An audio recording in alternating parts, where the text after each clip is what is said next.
Hashtag no music, no intro. We are back. Another episode of the Saints Block Party podcast coming at you. And we're recording this on a Wednesday night, the day before Thanksgiving, previewing Saints versus the Dolphins. The first time the Saints have played the Dolphins since 2009 in Miami, I should add. In Miami. And okay, before we get into anything, SBP brought to you by Precious Works LLC. Adam here, joined by my guy Wolf, aka Ryan. And the thing about this episode that's going to be very disappointing and very disheartening, and it has nothing to do with anything. It's just that it's the day before Thanksgiving. It's a holiday week. There are not going to be a lot of people that listen or watch this episode because it's the day before Thanksgiving. But there was something that took place this week that the Saints were a part of that is a very important thing that we had to talk about. And Rolf almost gave my fandom up.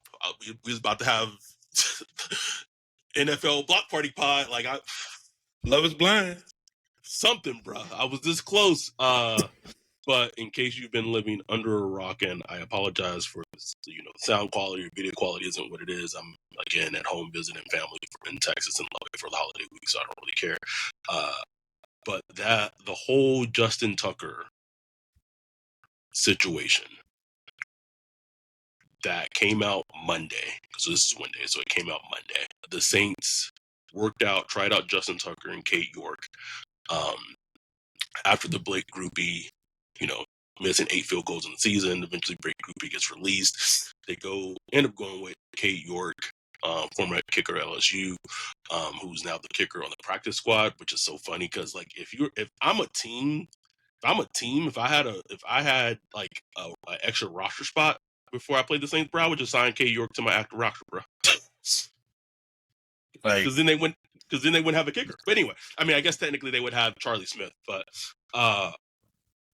we have to talk about the whole, I don't even know like the why of trying out Justin Tucker, the sexual misconduct allegations. 16 when it's just the same shit, bro. Like, I wish we could have a football podcast where most of our talkings would be football, but since we've started this podcast, we've had to talk about fucking Deshaun Watson. If they had traded for Deshaun Watson, I was out. This past summer, we had to do an episode where our dude Ramon talking about the Catholic Church pedophilia essentially going on, and now darkest episodes ever. Dark, bro, dark. And now, like, we can't even be excited about maybe getting a top 3 pick because the team isn't good. They sully it by bringing in Justin Tucker. I'm tired, Brian. I'm so fucking tired. I'm tired, man. I'm tired. I don't know how much of it I have in me, bro. I'm exhausted. It's just like, it's the whys that I don't get. Like, why even do that? Why? Like, and this is not to excuse it, like, because even going after Watson was horrible. Like, I talked about it ad nauseum, but I can at least understand it from a QB thirst.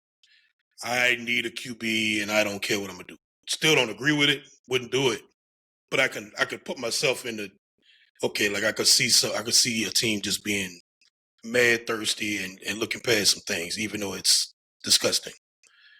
But a washed up kicker who wasn't even good before all these allegations popped up, and you got to deal with literally a horrible person. It's coming off like a 10-game suspension. It got suspended by the league. Like, you know what I'm saying? Like, so the league did their investigation and found enough to be like, yeah, you got to have a seat. And you go after him like you the first bite at the apple. The first team, though. First bite at the apple. You're that team.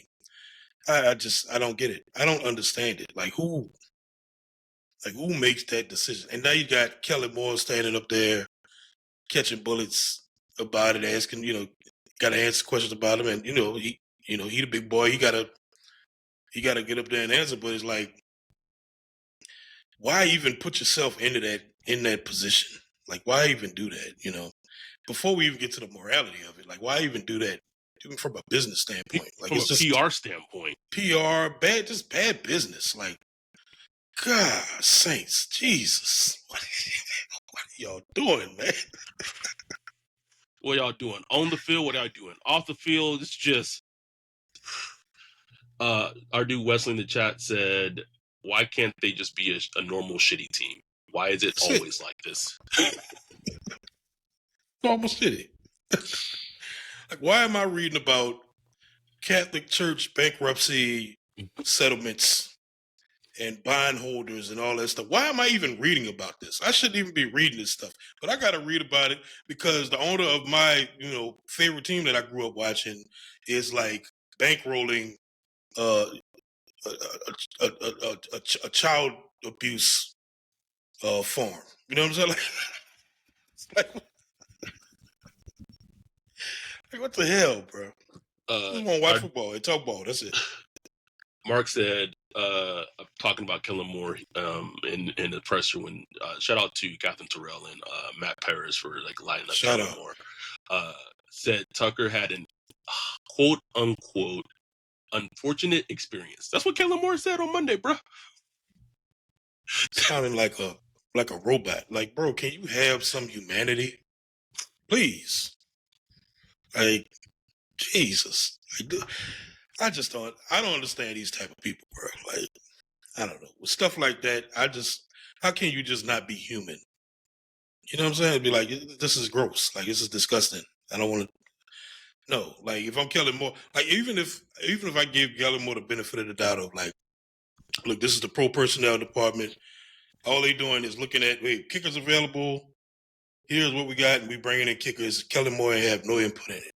Even from that standpoint, as soon as I get the list of like who's coming in, I'll be like, "What the fuck is this? Why is Justin Tucker on here? We're not working him out." Like, if I'm the head coach, if I had any qualms about it. What's hilarious to me is like their perception of players and like their character as like free agents, like Justin Tucker, Deshaun Watson, compared to draft prospects, is like drastically different. Drastically, bro. Like drastically different. Like for draft prospect, they gotta be like quote unquote like a saint, no pun intended. Like, we have a thing in our Discord, #Swell Saints, like just the swellest of guys for their draft prospects. The margin is so wide. Like, they either go for you got to be like a church deacon or like a serial sex offender. What? Like, can we get somebody that stole a laptop or something? Like, I'll take that. Like, you know what I'm saying? Like, give me something like that. A race car driving or something. I don't know. But God, we got to go that far? Come on, man. Hemisphere said, it dawned on me the other day. Is Mickey making personal decisions, or is it Kellen Moore? That's a good question. I don't think anyone really knows. I would say maybe it's a collaborative effort, but I don't know, bro. I don't know. Like, I know for sure, like the Von Bailey trade, like that was Mickey push. Like, Kellen didn't want anything to do with Bailey. Dante said, "Bring me a simple racist pass rusher." That's it, man.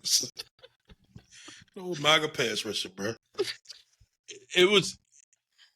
I'm just, we have like 19 concurrent viewers on, so we appreciate the sickos who actually like watching some. Thank y'all, man. For Thanksgiving. We truly appreciate it. It was just so disheartening, like as a fan, when that report came out on Monday, and it really like put in perspective of just like these niggas just don't get it. Like, these niggas don't get it. They don't care. This is how they operate, and it was gross. It was gross, and I don't know if it was a situation where Cade York like outkicked Justin Tucker in the tryout, or maybe the online blowback was too hard, like a little hot for them, and that's what I don't know. They don't strike me as they don't strike me as a team that operates in those things like at all, even though they listen to all the outside noise. But the fact that they put themselves in that position and continually just showing to, like, that was the thing about Kellen. Like, even if he didn't have a say in it, like, even if it wasn't his initial idea, like, I think someone in the Saints media was like, "But you have daughters, bruh. Like, you have daughters. Like, Hello. so when they ran that by you, like, you would hope that you would have the wherewithal and be like, oh no, him on the list? No, I'm good. Like, we can get someone else, but like, it's not gonna be him." So shout out And to then our girl. and Go ahead. and then the excuse of, well, look, we want to talk to these guys and hear from them and get an understanding from their perspective. Is like, what would you expect to hear from him? Like, you think he's gonna be like, yeah, I rubbed my genitals on these women. Like, what do you expect him to say? He's gonna deny. He's gonna act like he did nothing wrong. It's like, I mean, the information is out there. Contact NFL security. They'll tell you what they. It's like, just stop it. Stop the bullshit, bro. Stop it. And let me, I can say this on the pod. Let me tell you how bad it is or was. So no one in the Ravens, especially like his former teammates, have any contact with Justin Tucker. Think about that. Like, he does not have contact with most of his teammates that he's had for years, because he had a very Years. extensive career with the Ravens. And when that all came out, they essentially completely ceased conversation and contact with him across the board. So, like, if that is what happened for an organization that's a winning organization, even though I think the Ravens have known his behavior had gone on for years, that's a different conversation for a different day. If that is known, why would you even think about entertaining the idea of adding that to the locker room? And then, shit, nigga, if I was Kellen Moore's wife, how the fuck do they think that makes me feel? Like, if he came home when that news came out, and I don't, like, I'm going ham. Like, how dare you? How fucking dare you? Like, do you not have respect for me? Do you not have respect for, like, our daughters? Like, it's just so. And again, I know Kellen Moore's getting like a lot of the heat, but obviously a lot of the heat should be put on Mickey Loomis, should be put on Gail Benson. But like what do you expect? Like, Gail Benson out here covering for the church, like for the church, for their atrocities. It's bad, Wolf. It's all bad, bro. So but then it's like, you just, the cynical part of me is like, they don't care, bro. Like, Nope. once you get into big business, whether it's sports, corporate America, politics, or whatever, bro, like, they don't care, man. Like, they just don't care. At the end of the day, you know what I'm saying? Even some of the wives, you saw Yep. Jimmy Haslam wife, and all that. Like, we saw, like, they'll put all that to the back burner if it means winning. But the only thing about this one is like, this ain't got nothing to do with winning. Like, you 2-9, Wolf. you You doing like that? you. Like, what do you? Not saying that it's like a time to risk it at all, but Right. you're really putting yourself out there for fucking Justin Tucker. And you won 2 fucking games in the season, 2 games, and let's bring in Justin Tucker. Okay. Okay. Anyhow, they signed Cade York, and he might just be as erratic as Groupie is. But you know what? That's okay, because we working towards a goal anyway. We working towards a goal. Take us anyway. to our king. Please. Anyhow, we'd be remiss if we didn't talk about the situation at the top of the podcast. Like I said, it's a little sad and disappointing that, like, this is an episode that we know isn't going to get a lot of listens or views just because of when we're recording it, but it is what it is. We had to put it out there. And it's very, like, the reaction that came out for this news was almost identical to the reaction of the Deshaun Watson news. Like, from some people on Twitter, it's mostly Twitter. And I blocked numerous people, not as many as I did for Watson, but I blocked numerous people this week of the whole like, well, they're just allegations. Like, shut the fuck up. Shut the fuck up. And people saying that it's like fake outrage, like outrage. Oh, don't get me started with that. Like just because you don't care, like, doesn't mean everyone else shouldn't care or doesn't care. You know what I'm saying? Like, just because you don't have any kind of moral compass or anything, so you can't project that on everybody else, bro. You know what I'm saying? That's you. Like, that's a you problem. Yes, that shit is gross, bro. I don't want to root for that. I don't want to root for my team rooting for that. You know what I'm saying?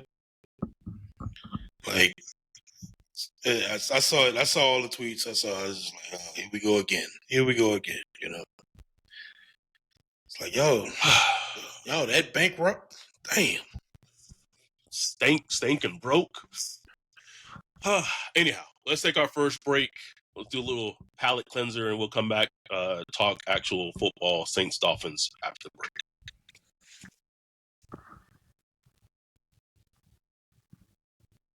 Yo, what up, Wolf? What are you looking at? Man, I'm checking out this website. This site is cheeks, bro. In 2025? How do you have a crappy website? Couldn't be me. They need to hit up our guy Bijan with Precious Works. Precious Works offers to not only build you a website that's tailored to you and your customers' needs, but also to continue to manage and maintain it so you can focus on your business. Don't have much time? Precious Works is just what you need. No out-of-the-box stuff like Squarespace or Wix. Precious Works will create a site for you. You won't have to worry about plugin updates, security, or things like that because Precious Works will maintain all of that and be available to you 24/7. Bijan set up Saints Block Party Podcast website for us a few years ago and hit it out the park. He also keeps it up to date and helps us anytime we want to add something new like a form or the prospect matching tool that we did for the NFL draft. It's like having your own personal developer just a text or a call away. Precious Works has worked with everyone from small businesses to large firms, so no job is too big or too small. If you're in the need of a website or you currently have one, but you want to upgrade it, give Bijan a holler at Precious Works. You can get with him at Bijan at Precious Works, BIJON at precious.works, or go to precious.works for his website. Make sure to tell him Saints Block Party sent you. We are back. Our dude Wesley asked in the chat, York had a pretty good year for the Bengals last year, right? Yeah, I think he had a pretty decent year for the Bengals after Evan McPherson got injured. Yeah, apparently he closed the year out pretty well. So we'll see. Will they even get into? I mean, they get into the red zone. Oh yeah, they all right between the 20s, bro. Shit. Let's talk about Saints Dolphins. This game is so funny because it was one of those games at the beginning of the season. It was like, oh, Saints gonna beat the Dolphins. The Dolphins, right? The Saints right now, not like the morale in the locker room, but the Saints right now feel how the Dolphins were a couple of weeks ago. Yeah, where like everything was just not going well, like just a gross feeling around it. The Dolphins been able to turn it around. And Mike Daniels, I think they won 4 games. And they beat the Bills on a big upset. They won last week 2, I believe. So they got 4 wins, and they're playing hard. And honestly, with the weapons and kind of, it feels like it's a hard game to pick for the Saints to win. Yeah, man, it's hard. But I will say, like, the Dolphins' offense hasn't been like great. They all streaky. They can move the ball and put up some points sometime. Arcane can pop some out when you want, every now and then. He could be very dangerous, especially if you're not tackling. But like overall, like the rushing EPA for the year is, kind of similar to the Saints. Quick passing game, Tua getting that ball out. I think they lead the league in time to throw. So they get the ball out super quick. So don't expect to pass. But He leads the ball, but they get sacked a lot, which is weird. You know what I'm saying? It's like, That is weird. but that's Tua. Like that's the Tua Yes. experience. It is. You know what I'm saying? So it's a weird game, bro, because Tua is one of those funky quarterbacks that, you know, he could leave you in the game. Like you mess around Yes. but just the way this Saints been looking, bro. Like, oh my God. It's hard to pick them to win almost any game, man, even against the Dolphins. It is. I think the Dolphins are favored about like 5.5 points, which is 5.5. 5.5. Wolf, the Dolphins are favored 5.5. Like, part of me a little bit understands it with Achan, Ali Gordon, but that's still a high number, like 5.5. Our dude Drew said, "Man, think about the last time the Saints played in Miami and where we are now." It's crazy, man. When I saw that, I was like, damn, we haven't played out there since Super Bowl. That's crazy. Because the That's time that crazy. the home game was in London during the 2017 season. And everything else was at home. Yeah, that was Jay Cutler. And, you know, kind of speaking, I guess, more so like Saints defense, seems like, I blinked on the tight end's name. The rapper? Yes. My God, man. Fuck. Him. Anyway, he'll be back from injury. Because he was on IR. So that's a nightmare matchup. Oh, did he go on IR? Yeah, he was on IR. He had like a great game then with the IR. Yeah, he had a couple of good games. Hold on, it's been he had a couple crazy. It's been very crazy. Since Darren Waller, it was Darren Waller. Okay. So Darren Waller seems like he should be back for this game. And as a Saints fan, defensively, like Jalen Waddle. The Dolphins, while they don't hold the ball long and throw a lot of deep shots, like their run after catch and everything of that, is what they do very well. And depending on what Saints defense you get, that's a roller coaster in terms of like how that's gonna go. Man, I just picture Tua tearing them 10-yard cushions up, bro, all day. Just pew, pew, pew. left, right, over and over down the field. You know, with some runs with like I could just see the death by 1,000 cuts over and over and over. But you know, just gotta hope because he'll make some mistakes. He'll make you some mistakes. He'll give some away. Saints defense will have to play. They will need to switch things up coverage wise, post snap.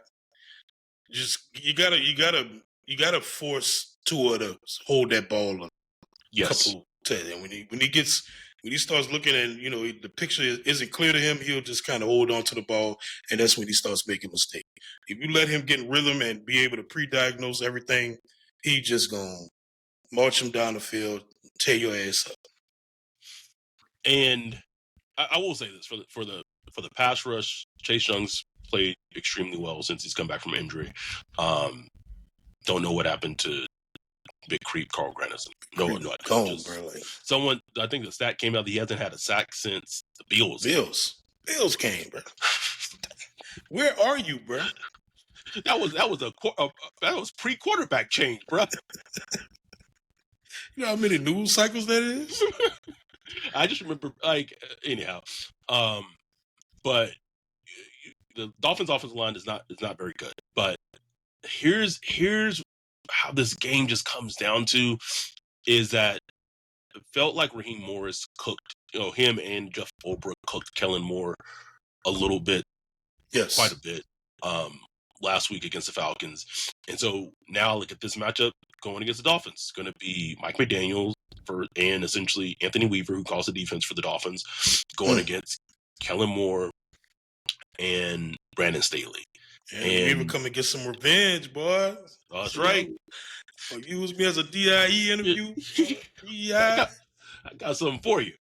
And the Dolphins defense, even though they traded Jalen Phillips and what have you, they have gotten they kind of stabilized over the season. They were Yep. awful to start the season. They were Awful to start. bad, but they've stabilized and have been playing a lot better. Anything else when you think about the Dolphins' offense going against the Saints' defense? Nah, man, that's pretty much it. Like, stop the running game, stop Waddle, force Tua to hold on to the ball longer than he wants to. I think that'll be the key to success. Saints defense is like, it is what it is. They're not great, but they can disrupt some things. You know what I'm saying? They also, they got a pick six last week. They can send some funky blitzes every now and then. Like, yeah, that Zoom was dying laughing when Stolberg came in on a blitz, just jumped over Kirk, then got up, then sacked him. Most Saints shit ever, bro. Actually, the most Saints shit would have been jumped over and missed a sack and Kirk Cousins threw for a touchdown. That would have been the most Saints shit ever, bro. But it was still very Saintsy in the moment. Very, very Saintsy. It was, man. But the Saints defense, they should be able to, like, the Dolphins offense is just not what it was. I mean, Tariq Hill gone, and he wasn't, what he used to be anyway. Like, this defense, this offense, it's not very hard to diagnose. It's just all about speed and timing. It's basically what Kellen Moore tries to run. Like, it's a speed timing offense. So if you could disrupt that, throw off that timing, you should be all right. And just, clinch up in the red zone and, just try not to let them put up a bunch of points. But the Saints defense, for the most part, has been pretty good at doing. Now, late in games, they kind of let one go. Like, they let one go last week, late in the game with a deep throw from Kirk. But for most of the games, they're able to kind of keep teams out of the end zone. They are. We have a question. Alfred Andrews with the $4.99 super chat. Appreciate you. Thank you. After the all 22, how much you put on Kellen and how much you put on the team just being sorry and not running the play how it was designed? Man, I think about that a lot, man. I really think about that a lot because especially I'm just talking about the offense. It's not good, man. Like, sometimes I watch it, I'm like, God, this is just sorry, bro. Like, this is sorry, and I don't know how to isolate. Are they sorry because they're not being coached well and preparing well? Or are they just sorry because talent is what it is? Why not both? Or it could be both. Like, you know what I'm saying? It could be both. I do think it's both, and especially in preparation standpoints. You look at the first 15 script, like, just every game is starting off with some kind of disaster. Sack, fumble, ass whoop, blown blocks. Always that just screams lack of preparation to me. Screams lack of preparation. But also, it's just, man, it's not good. It's like, Kelly Moore just come from coaching the Eagles and they'll come here. God, I know he's like, damn, this is like complain about Juwan Johnson, but he is like a key element to this offense because he has to be. Which is part of the problem. That's a huge part of the problem. That's part of the problem. Big part of the problem. So I don't know if it's coaching. I would love to see what Kelly could do with a consistent offensive line, or some better run blocking, some better weapons, a better tight end, and all that stuff. And he's a part of that. He's a part of that decision making. Like, so it's definitely partly on him. But I would like to see what he could do with, like, a full plate, because the team is almost where it was at like last year after all the injuries. Except there's no injuries. Yeah, except there's no injury. Like, this is the actual team. Eric McCoy, yeah, but right. But it's like, and we saw what Kubiak couldn't do with, like, once those injuries hit, like Kubiak was lost, he on a better team now, and they cooking. You know what I'm saying? They cooking the league up in Seattle. So it does matter. Like, there's a certain threshold, yes, on NFL talent wise that you have to like to be able to do something. And I just don't think the Saints are there. They're not meeting that threshold. Which And that's I not to think, excuse Kellen. and I think going back to the earlier games in the season, being competitive against the super competitive against the Bills, being super competitive against the Niners, against the Cardinals, like that was obviously like the team was like the healthiest and all that, but also that felt like that was a testament to the coaching, right? Like Kellen, like he was doing what he could with what he had. But like for me, it's just like little things, like even like on the field stuff. It's just like the decisions. Like last week, I know it seems like a little thing, but you knew AK wasn't healthy going into that game. He was limited all week in practice, and you only still had two healthy running backs, or two active running backs, I should say, for that game last week. Then AK gets hurt. I think it was their first offensive possession, and now you got to run the whole game with Devin Neal, like the whole entire game with Devin Neal. Like to me, speaking of preparation, like that's a preparation thing for me. Like you have to have the mindset and the insight and the wherewithal as a coach to know, like, okay, maybe we should get Estime. I need to have Estime, active for this game too. That's the little stuff that is a fundamental coaching decision that he just seems sometimes to like not lack at times, and that's the things that like are in my grill. Right. Shout out to Justin Cash with the $2 super chat. He said, "Imagine Alvaro Reese with Chase Young." I don't have to imagine him with Chase Young. Like it's nice to imagine that, but like I just need him. I don't need to. Like, you know what I mean, bro? Take Chase Young out this fucking shit, bro. Bring I him just in. need 8. I need 8. I need 8. Woof. That like Need him paired with Chase Young is like it's nice, but like far from my concern. Just bring me 8, bro. Bring me 8. Please, man. Please. But yeah, like you were saying with Kellen, bro, like talked about it before with the red zone stuff last week. Like, I mean, Tyler Shuck had one pass in the red zone. And it wasn't even like it wasn't a design pass. It was just like a, the penalty on Jawan or whatever that Jawan got. But what are we doing here? Everybody's beating them up about the Taysom Hill package, as they should.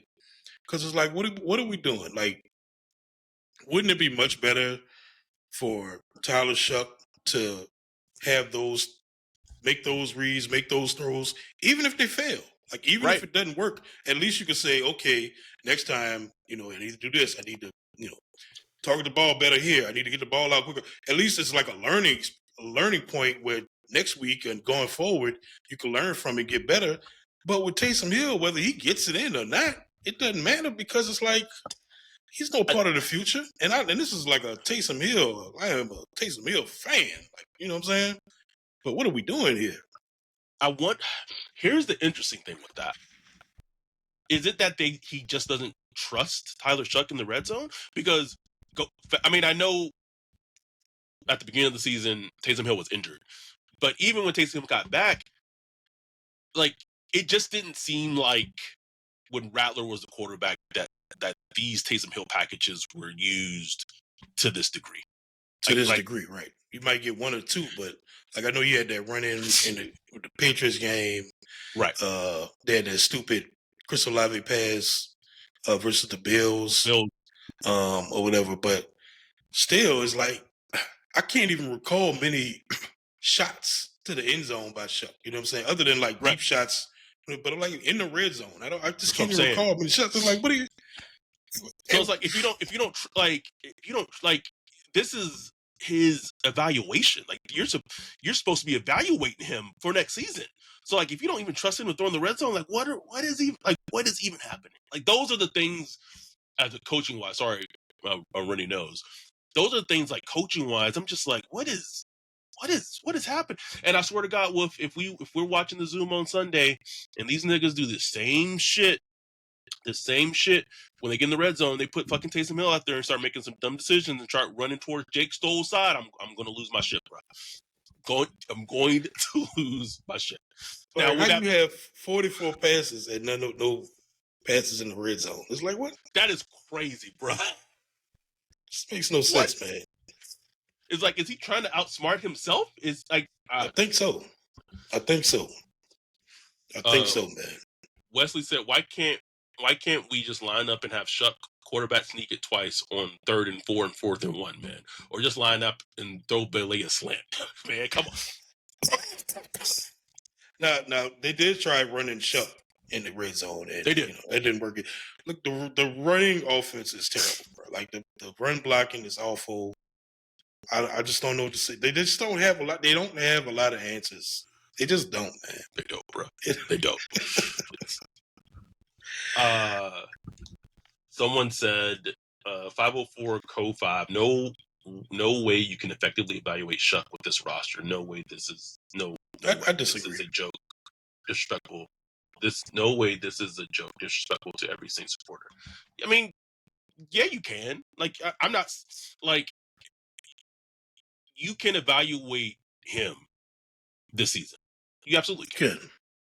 You can evaluate. It's not to the point where you can't evaluate him. Where the offensive line isn't good. Don't get me wrong, but like we're evaluating him now. I mean, we look at the tape every week. You're able to see these past 2 weeks, even his Falcons game. I didn't come away thinking like, oh man, like Shuck didn't stand a chance. Like he had chances. Yeah. Some of it's play calling, some of it's lack of talent, but you can still see the throws. You can still see how he handles the pocket, manages the pocket, and stuff like that.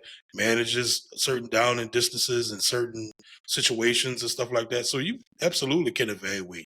Now, will a fan base, if the fan base, be able to look at it like that? Once the season's over and he's only won one game. And will he be getting he's only won one game treatment or something like that? I don't know. But that honestly doesn't matter. It's at the end of the season, do you come away with like, okay, we can go into the season next year. There it Even is. if it's not like, oh, he's the number one starter, but we could go into the season next year with him and Rattler or whatever, and we should be able to run a functional offense. And he's been doing that. He's been doing he's like 18th in the NFL right now for the past 3 weeks. As far as like EPA per drop back, you know what I'm saying? Like, like just fine baseline quarterback play. Not perfect by far, but like just fine quarterback play. You know what I'm saying? So I think you're able to still evaluate him properly. The thing I worry about, and it worried me a little bit versus the Falcons, is you did start to see the skittishness a little bit. Yep. Especially early, which was interesting that he tightened up as the game went along, but early in the game he was just a little skittish, like we saw in college. You know what I'm saying? Yep. He bailed from the pocket too early, sometime perceived pressure, and I want to give him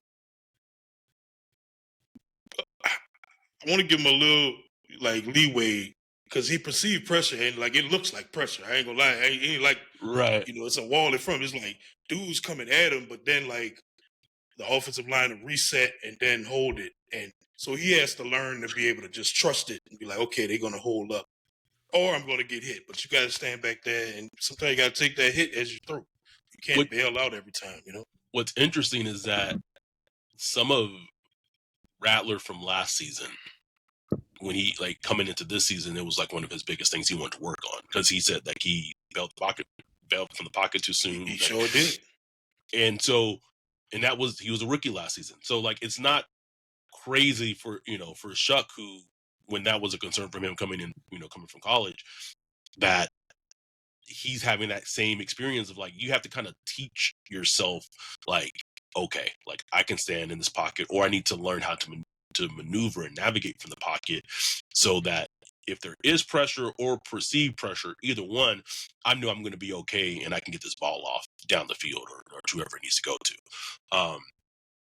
Let's take a break. We'll actually break down Saints offense against the Dolphins defense to close it out right after this break.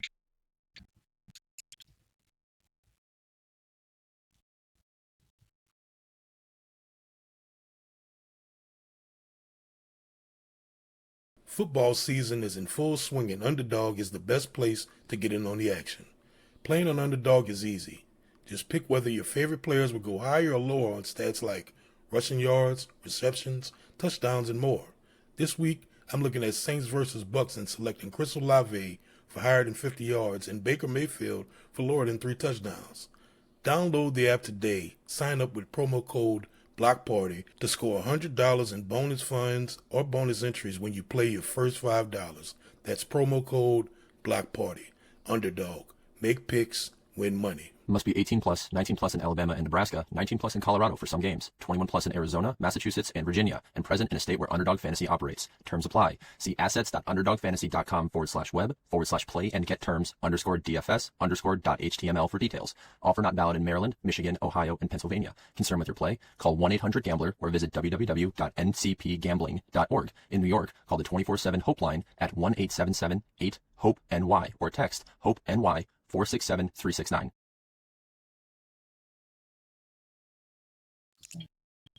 We are back. Debo the God 3277. Thank you for the 199 super chat. Said Thank you. York's numbers are bad too, and we don't have talent. Hashtag either way we win. Period. I'm good, bro. Like okay.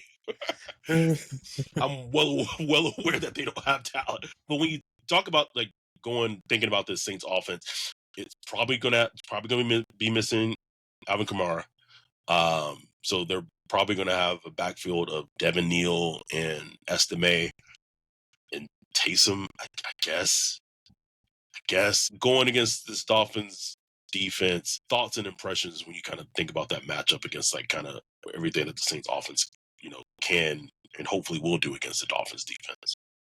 I think I saw somewhere where like the Dolphins corners or the Dolphins secondary is allowed like the least yards to wide receivers specifically. Interesting. So that's an interesting matchup to see how they do, because pretty much it's Chris Olave and that's it, bro. Like that's it, bro. Valet ain't burning nobody. You know what I'm saying? His work is gonna be down the middle. I did like seeing that they were working on their chemistry against the Falcons, and he did get a lot of snaps. So I would like to keep working on that, keep building on top of that. Mason Tipton, he's running a lot of the orbit motion stuff that Olave was doing earlier in the year, and some of the stuff Shaheed was doing. So I don't know what to think about Tipton, bro, because it's like you do something, bro. Like, you know what I'm saying? Show me something. Show me something. Shit, it's year 2, So I don't know, bro. And look, I give Devin Neal credit, bro. Like, yes, he, especially in the passing game, like he has some nice little juice. Not super juice. Like, he's not about to burn nobody, but he was making guys miss. He was laying that wood down. Like when when he caught the ball, he was looking good, bro. So I would like to see him more in the passing game with screens, check down, some design passes and stuff like that. And in the run game, he's fine, but the run game will only be as good as the blocking is. The blocking is just piss poor. So Ruiz has regressed. Like he's going back to early season Ruiz. Yeah, bro. He was bad, bro. He was bad this game. This was old Ruiz back with Kelly B. Kelly B, I don't know what you're doing, Kelly B. But yeah, this was bad, bro. Run game, pass game, everything. It was not good. I was just so tired of the offensive line. I'm tired of talking about it. Tired of talking about it, man. Wesley said they need to bench Ruiz for Raidens. This is ridiculous. Then you can put in, I don't know, Sipkins in, who also like is not like this is just who Radun's getting whipped too. He was getting whipped. Everybody getting whipped, bro. Everybody getting their butt whipped. What do you want to see from Tyler Shuck in his his third start? Fourth start. No. Rams. Rams, Panthers, Falcons. Start. So 4.5. Yeah. But yeah, I just keep doing what you're doing, bro. Like, go out there and sling that mug. I really want to see him just kind of meld it together as far as like, okay, playing within structure. I thought he played within structure a lot better this past game. And he did what he could, what he could in structure. But I would like to see some of that playmaking ability that he had in the Panthers game come together, some of the off the schedule stuff. And look, that stuff can be kind of random. Like, okay, he took a shot to Olave versus the Panthers. Seahorn falls, touchdown. Touchdown. Took the same shot against to Olave, who was going against AJ Terrell. Can't remember. Was it AJ Terrell? I can't remember, but it was covered well, and couldn't do nothing with it. So a lot of that stuff is gonna be random, but I keep taking your shots, bro. And I want to see something like he'll make like 3 or 4 throws a game where it's like, bruh, yes, man. Like he made a throw to Olave that was like a smoker. He made a throw to Jawan Johnson. Like, give me some of those, but in the red zone. Like, right. Dude, those in the red zone. You know what I'm saying? Like, please, coach, let me sling this thing. Even that 2-minute drill that they ran against the Rams, where they ended up with the Jawan touchdown right before half. Like, yeah, I forgot about that. Like, why are you not letting him throw in the reds? It's so weird. It's so weird. In terms of that, I just, until this Saints offense shows me more, I'm just going. And it's not like they don't move the ball. They do, but until they show me more in terms of putting up points, that's what I should say. That's the point. One of the worst scoring offense in the league, man. Like, they do not put up points. And we've seen that with 2 quarterbacks. We've seen that when they were healthy. Now they're not healthy. Less talent. Brandon Cook's gone. Rashid Shaheed traded. So it's tough, man. But you got to figure it out. Kellen Moore, you got to figure that out, bro. You got to figure this red zone stuff out. I don't know how you do it, but there got to be a way, and it's got to be more than just let's run Taysom up the gut. Please, bro. That'll make no fucking sense. No sense. 5.5 point underdogs. Who you got on Sunday? Dolphins got that, bro. They got that, man. Shit. So that would mean the Saints would fall to 2-10. Now, who did the Giants play? They play the Patriots. Yes, they play Patriots. Is Jackson Dart? Is he playing? I saw he was back at practice, but he's still under concussion protocol. I don't know if he is playing, but he probably might matter. Play. Probably matter. Not. Probably not. But man, the Giants was close last week, bro. It was close. Close. I need them to pull it off. I need the Giants to pull it off. Because if they could win 2 more games, Saints might be in that number 2 spot. I don't know if we're going to get to the number 1. I think that's gone. Like, yeah. Because the Tennessee schedule is brutal, bro. Brutal, bro. Like, they play the Jaguars. Which, if there's a game that Tennessee could win, it could be that one just because it's a divisional game and like funky things happen in divisional games.